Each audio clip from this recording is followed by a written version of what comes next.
This is Nick. This is Jack. Welcome back. It is Monday, July 18th, and today's pod is the best one yet. This is a T-boy. It's a T-boy. Stocks, they popped before the weekend. Not too shabby. I popped a red-eye flight back to Vermont before the weekend, too. Okay, let me add this up, Jack. You now have a twisted ankle, a red eye, and you got sunscreen in your eye. Damn you, SPF! It gets us every time. Jack, what's our first story to kick off the week? The newest account on TikTok is Beyonce, finally. Because she dominates millennial tech, but she kind of forgot about Gen Z tech. For our second story, Tesla, Google, and Facebook have a new management strategy, discomfort. Goodbye, cool mom. Hello, Hunger Games. Our third and final story is that the New York Times just partnered up with Hasbro to make Wordle a physical board game. Okay, Jack, I think I got the word. Here it is. T-O-U-C-H? All green. Green tiles all the way. Right away, one and done. Before we hit that wonderful mix, though, Nick. I miss seeing it. That was really fun in LA, but today's pod really is a fantastic mix, I gotta say. This isn't your regular Monday. We're not turning the page to Hoarder's Almanac, week 121. Because, Yetis, we're not running out of something this week. We actually have too much of something. We have a brand new surplus of emoji. Yeah, Jack and I are looking at the situation. We got extra emoji. We got 31 new emoji rolling in over the weekend. We just got the list before anyone else of new emoji for 2022. Now, we should point out that little list of new little icons is out, but it's up to Apple and Android to update their software. You better hurry up, Apple and Android, because I want to be texting maracas to millions before Christmas time. Spoiler, maraca emojis, they are coming. Now, Nick and I are going to do our best here, but it's not easy for an audio product to describe little visual text characters. We are a podcast describing something you visually see on your phone. It's not easy. But here you go. The rookie class of new emoji for 2022. First up, we're getting a moose emoji. There you go. Wisdom, the wisest animal. And it's not just a moose. We're getting a goose emoji, too. Big day for Canada. Mooses, gooses. And we're getting a ginger emoji. Not the redhead, the root vegetable. You can spice things up with a literal spice. But the biggest surprise emoji in this rookie class, we heard about from Yeti Justin Cram. Yeah, besties, get this. Open up your phone and check out the calendar emoji. This actually isn't a rookie emoji. This one's been on your phone for a while. Now, the date on that calendar emoji happens to be July 17th. July 17th. That's the date that's on everyone's calendar emoji. And July 17th isn't just a calendar emoji. July 17th was yesterday. Because yesterday wasn't just July 17th, it was World Emoji Day. And because it was World Emoji Day, we got those 31 new emoji. Whip out the maracas, whip out your iPhone, do them both at the same time. Jack, we got ourselves an emoji miracle. Let's hit our three stories. 15 years before this song, two boys from the Northeast met in the dorm. They had an idea that caused a cultural storm. It's the best one yet, but the best is the norm. Jack, Nick, that's it. I don't even think they need to practice. 50%, that's a fat tip. T-Boy City on your at-list. If you know, you know, cause we ready to go. We can't wait no more, so just start the show. Start the show. For our first story, Beyonce just finally set up her very first TikTok account. Why? Because TikTok's bigger than Google. Yeah, Jackson, you've been saving that one up for a while. You've been just wanting to just let that one out there. It was cathartic. It was a good feeling. In the meantime, Yetis, Beyonce, she's in your head, but she's not really in your social media as much as you'd think. How's her activity on Facebook and YouTube, Nick? All right, checking it out right now. She drops music videos there, but that's it. What about Twitter? Okay, Twitter, her last tweet, get this, 2020. Instagram? She's only posting once a month, maybe twice a month. And let's be honest, it's her publicist. Despite that lack of activity, 268 million people follow Beyonce on Instagram to see those couple posts a month. The fourth biggest country in the world is Beyonce's followers. Okay, so she's crushing Instagram without even trying. But now she's pivoting to TikTok. That's the news. Beyonce just joined TikTok. In fact, Beyonce just dropped her entire music catalog on TikTok. Finally, you can create a TikTok video and use Beyonce's tracks in the background. And not worry about getting sued by Jay-Z. That's right. And now, if you like it, then you better put a ring on it. Is that a trending dance yet on TikTok, I Nick? don't know, Jack. What I do know is that in 24 hours, she got 3.5 million followers. Must be nice. Here's the thing, though, Yetis. Beyonce joining TikTok wasn't the biggest TikTok news last week. No, get information and get this. The one statistic that fascinated us came from a tech conference where a Google engineer mentioned this. Not mentioned, confessed this. True, it was a confession. Google confessed that 40% of Gen Z doesn't use Google for their internet search. They use TikTok first. All right, sit down, stand up, sit back down again. Yetis, if you are under the age of 24, 40% of you don't Google where to eat lunch. You TikTok it. I would never do that. I honestly don't even know how to do that. I use TikTok. Oh, here we go. So TikTok didn't just get the Beehive on its platform this last week. TikTok also just heard that it's beating Google at Google's number one thing, search. For young people, TikTok isn't just a social media or video app. It's their internet app. So, Jack, what's the takeaway for our buddies over at TikTok? There's now a tech age gap. There's millennial tech and there's Gen Z tech. Yetis, we have always just bundled big tech into one category, which is a digital playground that all young people use. But the generational divide for which tech you're using is clearer than ever before. For example, millennials prefer Netflix content. Gen Z prefers TikTok content. Millennials prefer keeping up with friends on Instagram. Gen Z messages them on Snapchat. And millennials prefer Google search. Apparently, Gen Z prefers TikTok search. The generational tech gap is clearer than ever.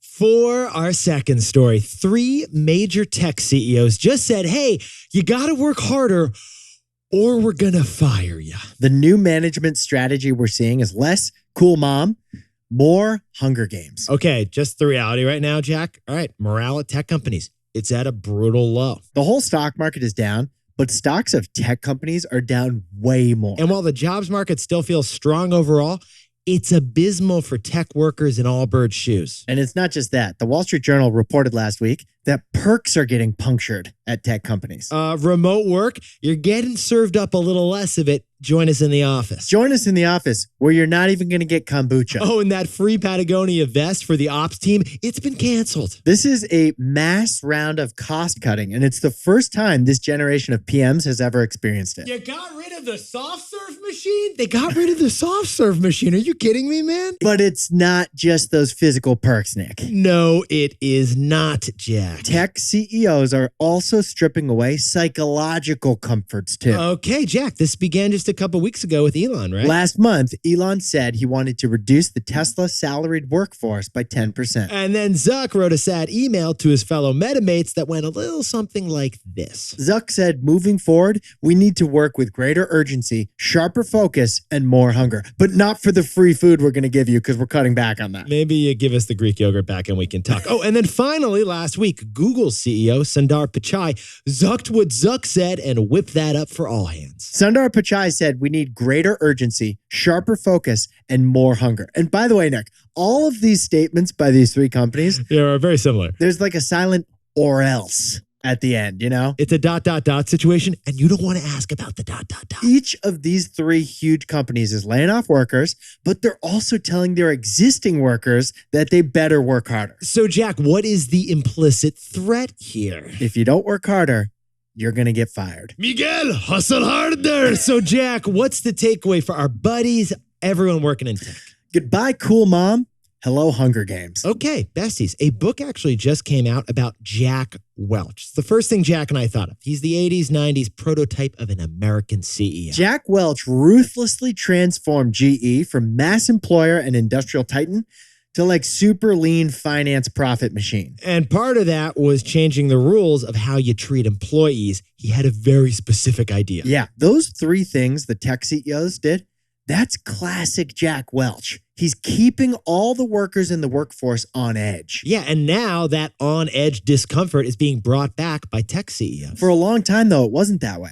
Managers at tech companies were like the cool mom that hooked you up with like the Dunkaroos instead of like the broccoli you were getting at home. This isn't a performance review. It's a pizza party. Jack Welch's old school style never would have given pizza or perks like we're seeing today. Never. He used fear and discomfort to motivate his workers. That sounds a lot like the Hunger Games, which is no way to live, no way to run a company. During the tech downturn, we are seeing the return of Jack Welch's style of keeping workers on edge. It used to be cool, Mom. Now you're a tribute in Hunger Games.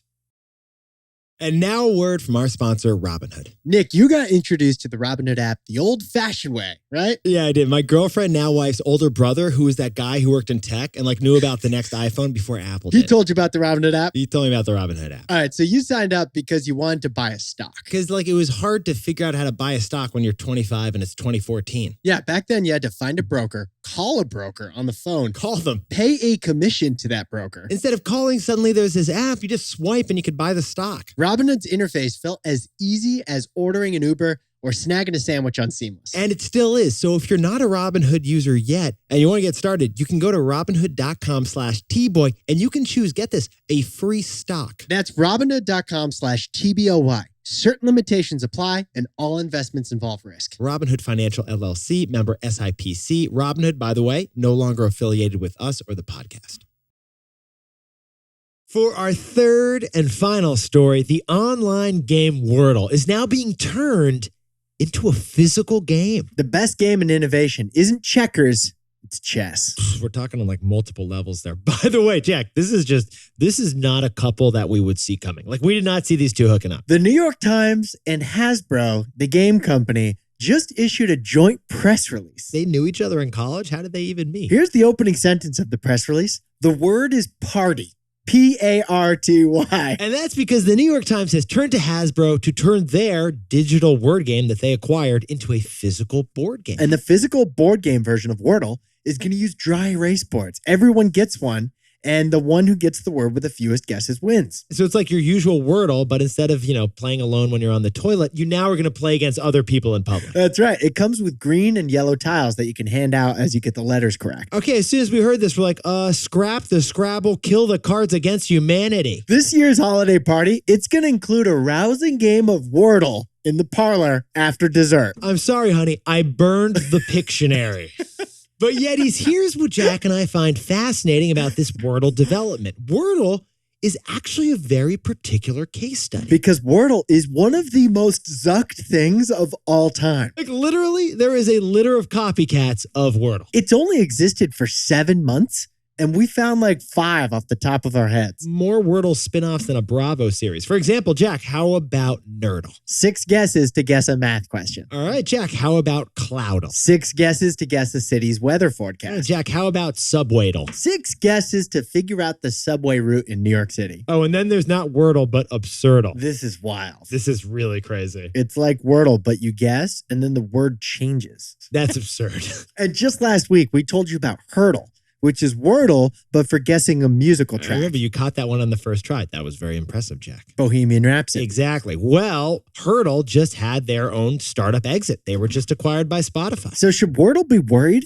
that all these entrepreneurs are making knockoffs of their products? You'd think Wordle would be upset that every terrain they could go in is now being copied by someone who's knocking off their game and their name. We don't think they should be upset, though, because every knockoff and every article about a knockoff references Wordle right in the headline. That is some earned media. And let's talk about our takeaway. So, Jack, what's the takeaway for our buddies over at Wordle? When everyone's playing checkers, you should play some chess. Okay, besties. Also, we should point out there's now a game called Flaggle, which is like Wordle, but for guessing flag designs. So unfortunately for Wordle, they're not going to be able to launch a spin-off game where you guess a flag with stripes and colors. But you know what? If they did, that would just be playing checkers. That is not what Wordle or the New York Times are doing right now with Hasbro. No. Wordle is playing chess. They're thinking 3 steps ahead. Yeah, Wordle is not racing to launch the next Wordle of blank. Instead, they launched a physical board game, the first one of theirs. Wordle shouldn't be worried about the checker pieces that are moving around it. Because Wordle just moved a rook over all those pawns. Jack, can you whip up the takeaways for us to kick off the week? Beyonce finally joined TikTok, which is Gen Z's internet app. Really? There are 2 big techs, millennial tech and Gen Z tech. For our second story, big tech CEOs are making it clear we all have to work harder, and those who don't might get fired. Cool mom managers are out. Now it's Hunger Games. Our third and final story is that Hasbro is turning Wordle into a board game for the New York Times, shipping in October. Because Wordle's not playing checkers, Wordle is playing chess. Now, time for the best fact yet. This one sent in by Emmett McKay over in Tennessee. In middle school, I wrote a paper about the blue whale. So Okay, let me take this one over, Nick. All right. you got this. You were born to do this. It is the biggest animal on Earth by far. Talk to us. You're on a roll. What else you got? 300,000 pounds this thing is. Can you talk anatomy, Jack? How's that tongue looking? Its heart is the size of a Volkswagen Beetle. This is wild. I'm just showing off now. But its tongue, Nick, its tongue is freaking enormous. Okay, it's so enormous that the blue whale tongue turns out to be 5,000 pounds. That means the blue whale's tongue, just the tongue, weighs more than an entire elephant. Which means the tongue of the biggest animal on Earth weighs more than the biggest land animal on Earth. Its arteries are so big, a human being could crawl through them. Okay, we get it. Extra credit. You got it on the paper, Jack. Honestly, impressive. Impressive you got all that after the red eye. I got an A+ in middle school and it burned into my memory. Yetis, you look fantastic to start the week. And if you haven't yet, to grow this pod, the big thing you can do is HYHTBOY. Post us right on your Instagram story. We'd love to get some likes. Have you had the best one yet?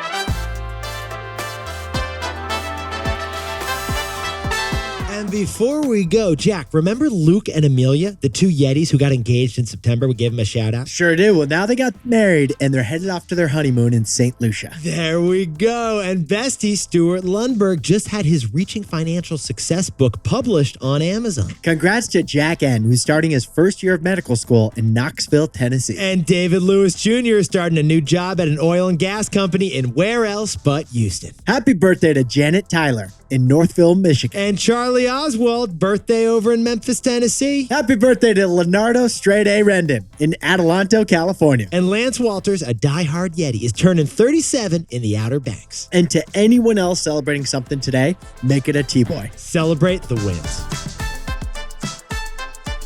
This is Jack. I own stock of Netflix, and Nick and I both own stock of Apple, Spotify, and Robinhood.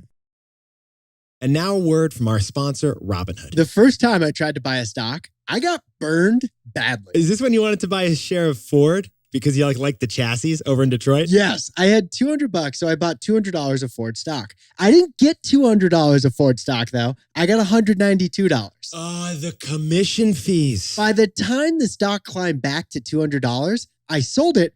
But again, I didn't get $200. I got $192 again. Another commission fee. The stock rose 8%, but I was down on my investment. Because commission fees made small money investing impossible. So Robinhood came in and killed commission fees. And commissions are still dead in stock and crypto trading thanks to our sponsor. If you're not investing on Robinhood yet, to get started, go to Robinhood.com/Tboy and choose a free stock. That's Robinhood.com/TBOY. Certain limitations apply. For a list of other fees, view their fee schedule at rbnhd.co/fees. All investments involve risk. Robinhood Financial LLC, member SIPC. Oh, and by the way, Robinhood is no longer affiliated with us or the podcast. And the stocks Jack just said are for illustrative purposes only and are not recommendations.